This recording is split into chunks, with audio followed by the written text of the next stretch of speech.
Hello students, welcome to GPS online English classes. Hope you are well and enjoying your free time at home. Students, we are going to do a very short poem which is Fire and Ice from the book First Flight. The composer or the poet is Robert Frost. इनके बारे में हम dust and snow के अंदर इनको हम जान चुके हैं. इनका फ़ोटोग्राफ हमने देखा था, उस वीडियो में आप जाकर फिर देख सकते हैं. फायर एंड आइस का मतलब है फायर आग और आइस आप जानते हैं बर्फ़. लेकिन ये सिंबल्स हैं, सिंबॉलिक मीनिंग होता है. मतलब पोइट अपने वर्ड्स के थ्रू अपने कुछ एक्सपीरियंसेस को, अपने अनुभवों को बताना चाहते हैं. इसलिए जो उनका लिटरल मीनिंग यानी कि जो डिक्शनरी में हम देखेंगे, फायर का मतलब आग और आइस का मतलब बर्फ़ है, सिर्फ वही मीनिंग नहीं है. और दूसरा मीनिंग जो पोएम के थ्रू किसी इंसिडेंट, किसी घटना को लेकर समझाया गया मीनिंग हो सकता है. कुछ हमारे आसपास इस वर्ल्ड को लेकर, सोसाइटी को लेकर, लोगों के बिहेवियर को लेकर बताया गया मीनिंग हो सकता है. So before we start, let me take you to one of the famous quotations of Robert Frost. इसको हम पढ़ते हैं. लास्ट टाइम भी हमने डस्ट एंड स्नो में एक कोटेशन इसी तरह से देखी थी. So let's take a look at it. Here it goes. In 3 words, I can sum up everything I have learned about life. It goes on. Poet ने कहा है कि 3 वर्ड्स में मैं पूरी लाइफ को इकट्ठा करके समझा सकता हूँ जो मैंने इसके बारे में जाना है कि लाइफ हमेशा आगे बढ़ती रहती है. तो इसका मीनिंग यह निकल गया कि लाइफ को अगर हम 3 शब्दों में ही, अगर 3 वर्ड्स में अगर बताना चाहें, तो पोएट के वर्ड्स में उन्होंने ये कहना चाहा कि लाइफ हमेशा आगे बढ़ती रहती, रुकती नहीं है. अब इसका क्या मतलब, लाइफ रुकती नहीं है? इसका मतलब ये है कि हमें कभी कभी ऐसा लग सकता है कि लाइफ में कुछ प्रॉब्लम्स आई हैं, लाइफ रुक गई, कोई लॉस हो गया, या कोई एफ़र्ट हमारा, कोई कोशिश हमारे हमने की लेकिन अब उसमें सक्सेसफुल नहीं हो पाई. तो ऐसा लगता है कि जैसे सब कुछ यहीं पर रुक गया है, अब इसके आगे कुछ और नहीं होगा. जैसे अभी लॉकडाउन चला तो इसमें भी लगा कि अब और आगे क्या होने वाला है, सब रुक गया. लेकिन ऐसा नहीं है. तो पोएट ने कहा है कि लाइफ तो आगे बढ़ेगी, आपको भी आगे बढ़ना है, उसके साथ साथ चलना है, मैच करना है. ओके, एक पॉजिटिव एटीट्यूड रखकर अपनी बढ़िया से बढ़िया कोशिश करके लाइफ को एक्सेप्ट करना चाहिए. ओके, इसी का मतलब है life goes on, it goes on. Fine. Sum up का मतलब होता है इकट्ठा कर देना या जोड़ देना. तो जैसे बहुत सारी बात को हम कहानी के बाद में, पूरी स्टोरी पढ़ने के बाद एक छोटी सी एक लाइन में कह सकते हैं ना, उसे भी सम अप करना कहते हैं. तो टू से in few words is also sum up. So let's go back to the page of the textbook Fire and Ice poem. Alright, so I'm going to read it out for you. मैं आपके लिए इसको पढ़ूँगा, इसको समझाऊँगा. So get ready with a pencil or a pen so that you could note down some important things. इसको आप साथ साथ हिंदी में ज़रूर लिखते रहिए. So here it goes. Some say the world will end in fire. कुछ लोग कहते हैं कि ये दुनिया फायर से ख़त्म हो जाएगी, मतलब इसमें आग लगेगी और ये ख़त्म हो जाएगी. जैसा कि हम हिस्ट्री वगैरह में पढ़ते हैं कि अर्थ का एवोल्यूशन हुआ, तो पहले अर्थ पर कभी पानी आ गया, कभी बर्फ़ से जम गई, कभी मीटियोर टकरा गया ज़मीन पर. ऐसे पीछे वाले अगर हम हिस्ट्री में जाएं तो कुछ ऐसे में एविडेंसेस हमें सबूत मिलते हैं कि अर्थ बार बार ऐसे तबाह होती गई है, नष्ट होती गई है.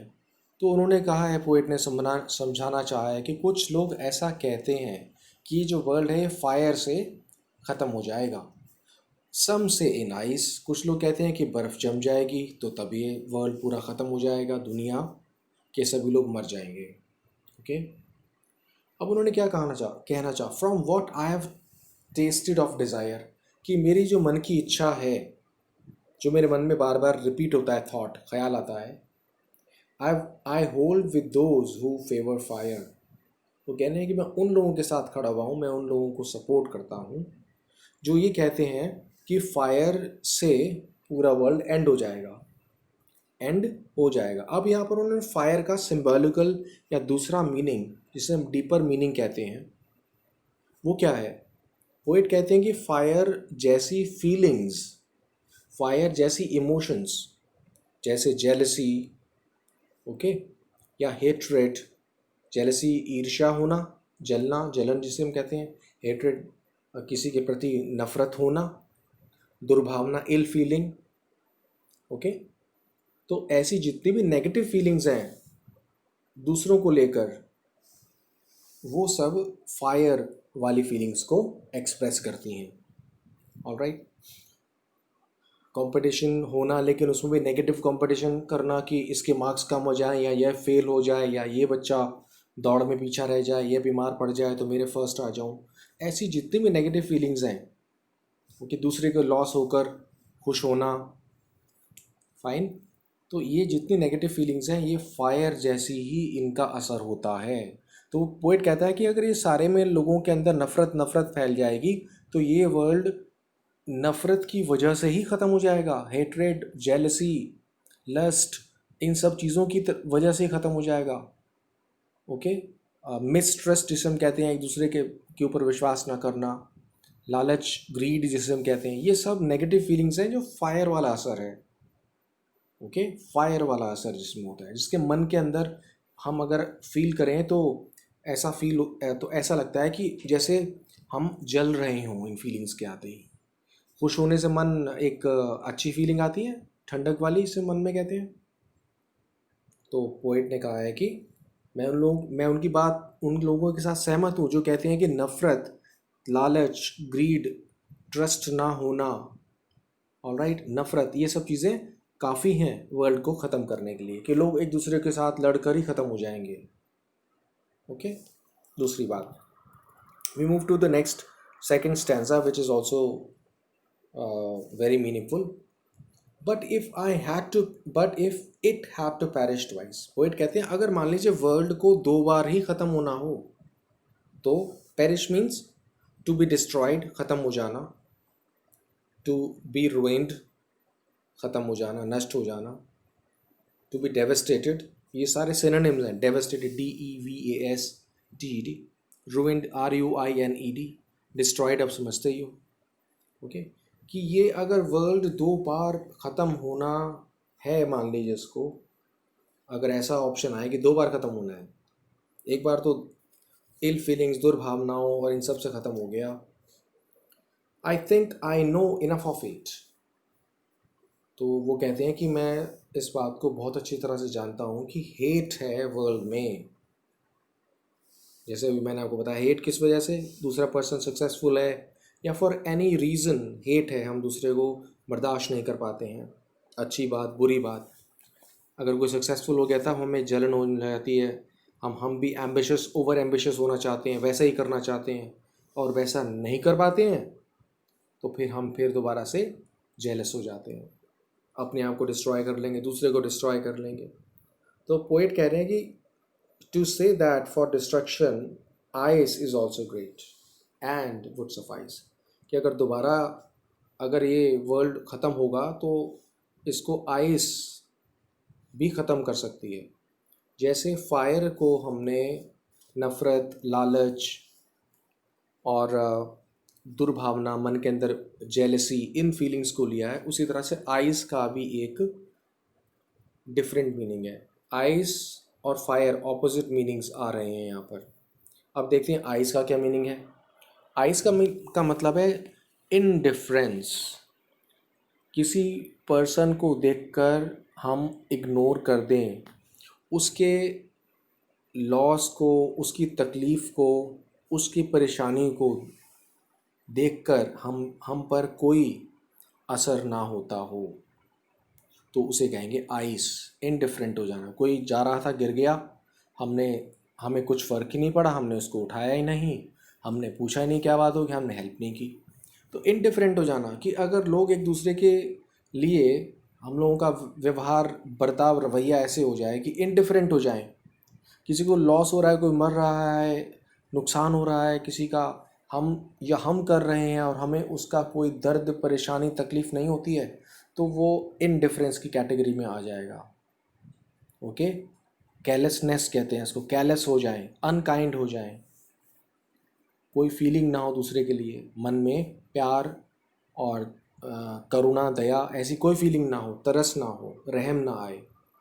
तो इसका मतलब फिर लोग आपस में ऐसे ही मरने लग जाएंगे, कुछ ऐसे एक्शंस करने लग जाएंगे कि दूसरे के खिलाफ उनको कुछ भी करना है, उनको हराने के लिए, उनको उनसे आगे निकलने के लिए, तो उनकी तकलीफ़ में शामिल नहीं होंगे तो इनडिफरेंट होते चले जाएंगे। इनडिफरेंट का मतलब कि जब हम किसी की सैडनेस, सॉरो, लॉस या पेन में वैसा ही फील न करें, हम पर उसका कोई असर ना हो हमारे मन के ऊपर, हम भी विचलित ना हो, ओके, हमारा मन भी उसी तरह से वो सेम पेन महसूस न करे, तकलीफ़ महसूस न करे, तो उसे इनडिफरेंस करना कहते हैं कि हमने इग्नोर किया और हम आगे बढ़ गए। तो ये फीलिंग्स भी अगर इस वर्ल्ड में आ जाएंगी ऐसी, तो अपने आप बर्बाद हो जाएगा, पूरा वर्ल्ड एंड हो जाएगा। तो अब देखिए मीनिंग क्या निकला इस पोएम का, कि वर्ल्ड को एंड करने के लिए ये ह्यूमन के अंदर दो नेगेटिव फीलिंग्स का होना ही काफ़ी है। एक फीलिंग्स जो सारी फायर जैसी हैं, जलाती हैं, और वो फीलिंग्स जो आइस जैसी हैं, जो कि एक दूसरे की केयर करने के लिए हमें कोई टाइम नहीं मिल पा रहा है, हम सोच ही नहीं पा रहे हैं, हम अपने काम काम में बिज़ी हैं, इतना ज़्यादा बिज़ी हैं कि हम ह्यूमैनिटी, मानवता, इंसानियत से परे हो गए, अपने स्वार्थ, सेल्फिशनेस, मतलब के लिए इनडिफरेंट हो गए, इग्नोर करते जा रहे हैं, आंखें बंद कर रहे हैं। सो आई होप कि मैंने आपको इसको समझाना चाहा है पोएट की हिसाब से भी। इसको हम एनालिसिस अगर करके देखें तो बहुत कुछ कहा जा सकता है।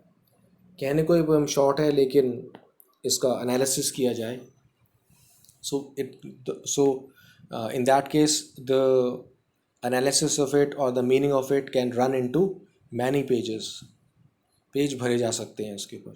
So generally it happens that poet uses different tools, poet जो है वो अलग अलग ज़रिए, साधन, तरीके अपनाता है, अपने एक्सपीरियंसेस को बताता है ताकि वो ज़्यादा अच्छी तरह से समझा सके। तो ये पोएम के अंदर इसे समझने का यही तरीका हमने जान लिया। लेट्स सी कि इसमें कुछ इसके अंदर क्या क्या, पोएम के अंदर क्या क्या चीज़ें हैं, इसके फीचर्स क्या क्या हैं पोएम में। लास्ट के वर्ड्स देखिए, फर्स्ट लाइन में फायर है, सेकंड वर्ड में लाइन में आइस है, थर्ड में डिज़ायर है, फोर्थ में फिर फायर है। अगर हम फर्स्ट लाइन के लास्ट वर्ड फायर की साउंड को ए साउंड बोलें तो नेक्स्ट लाइन में आइस डिफरेंट साउंड है, इसे बी साउंड कह देते हैं। लाइन नंबर 3 में फिर वही फायर से सिमिलर साउंड आ गई डिज़ायर, तो उसको ऐसी ही साउंड की वजह से ए बोल देते हैं। और फिर दोबारा से फायर, फिर ए आ गया, तो ए बी ए इस फर्स्ट स्टैंजा की ये राइम स्कीम हो गई। Okay, A without any comma, small letter A, small letter B, small letter A, small letter A, this is its rhyme scheme.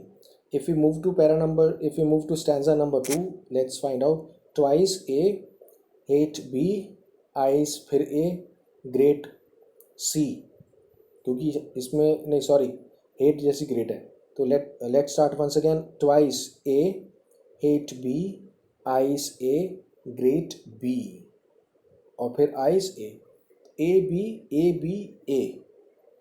Alright, उसी तरह से एक साथ लिख देना आपने, ए के बाद बी, बी के बाद ए, और फिर उसके बाद बी, फिर लास्ट में ए। तो इसकी राइम स्कीम हो गई। ऑलराइट, देखिए इसके अंदर फर्स्ट लाइन में दो words S S same letter से स्टार्ट हो रहे हैं, तो जिनका शुरू का लेटर यानी कि इनिशियल, INITIAL, इनिशियल लेटर अगर सेम हो तो उसको एलिट्रेशन कहते हैं, ALLI TERATION। ओके, टू या मोर देन टू वर्ड्स अगर हों, जैसे और देखिए कहाँ पर फेवर और फायर एफ से स्टार्ट हो रहा है, एक और इसी लाइन में एफ से स्टार्ट हो रहा है, तो एलिट्रेशन ALLITERION। तो रेपिटेशन होना है इस वर्ड्स का, इनके इनिशियल लेटर्स सेम हो, दैट्स कॉल्ड एलिट्रेशन। ऑलराइट, तो ऐसे वर्ड्स इसमें हमें देखना है। और इमेजरी भी एक और इसमें फिगर ऑफ स्पीच है। इमेजरी क्या है कि इमेज मन के अंदर एक मेंटल पिक्चर बना लेना। जैसे आग लगने वाली बात है अमर कही है या आइस वाली बात कही है, तो हम एकदम से सोचने लगेंगे चारों तरफ आइस कैसी हो जाएगी ज़मीन पर, लैंड पर, तो the world will and in fire. तो ये वाली लाइन जो यहाँ से फ्रेज़ आ रही है ना, the world will and in fire, ये पूरा सेंटेंस सा बन गया। तो ये भी एक इमेजरी वाली लाइन है जिसको अगर हम पिक आउट करेंगे, इसको निकाल के देखेंगे, इमेजरी का एग्जांपल दीजिए, तो हम ये कह सकते हैं the world will and in fire. Okay, तो हम इमेजरी का एक एग्जांपल दे सकते। इमेज का मतलब शक्ल, इमेज का मतलब परछाई, फाइन, जो फोटोग्राफ होता है आपका। तो इमेजरी, इस फिगर ऑफ स्पीच का नाम है इमेजरी, कि हम अपने दिमाग में एक तस्वीर, एक पिक्चर, मेंटल पिक्चर बना लेते हैं कुछ वर्ड्स के आते ही। तो वो ये वर्ड, ये वो लाइन है। Alright, so you will also check and find out कि इसमें क्या क्या है। अब इन वर्ड्स में, बॉक्स में वर्ड्स दिए हुए हैं, इन वर्ड्स को आप देखना कि फायर और आइस से सिमिलर मीनिंग वाले कौन से वर्ड्स हैं। ऑलराइट, गूगल का यूज़ कर रहे हैं बेशक आप, इसके मीनिंग्स फाइंड आउट करें और इसी पे लिख लें हिंदी में। फाइन, ये ही आपकी एक वर्कशीट है, इसमें यही वर्कशीट है आपकी। फाइन, और what is the rhyme scheme of the poem, ये लिखिएगा। और देखिए इसमें कोई क्वेश्चन आ रहा है।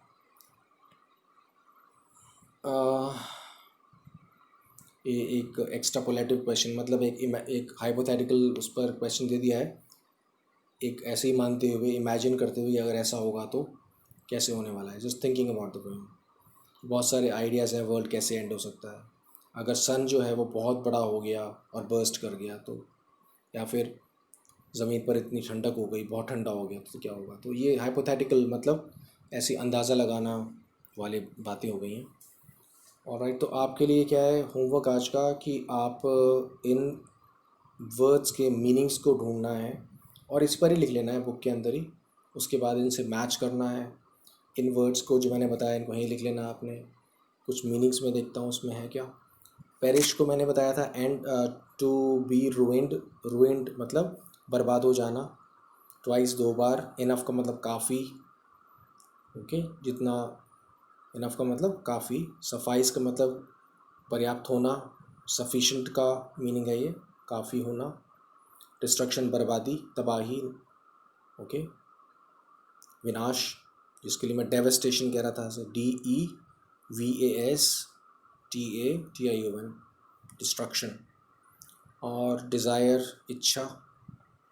और आगे देखिए, होल्ड का मतलब यहाँ पर है hold with those, means I agree with them.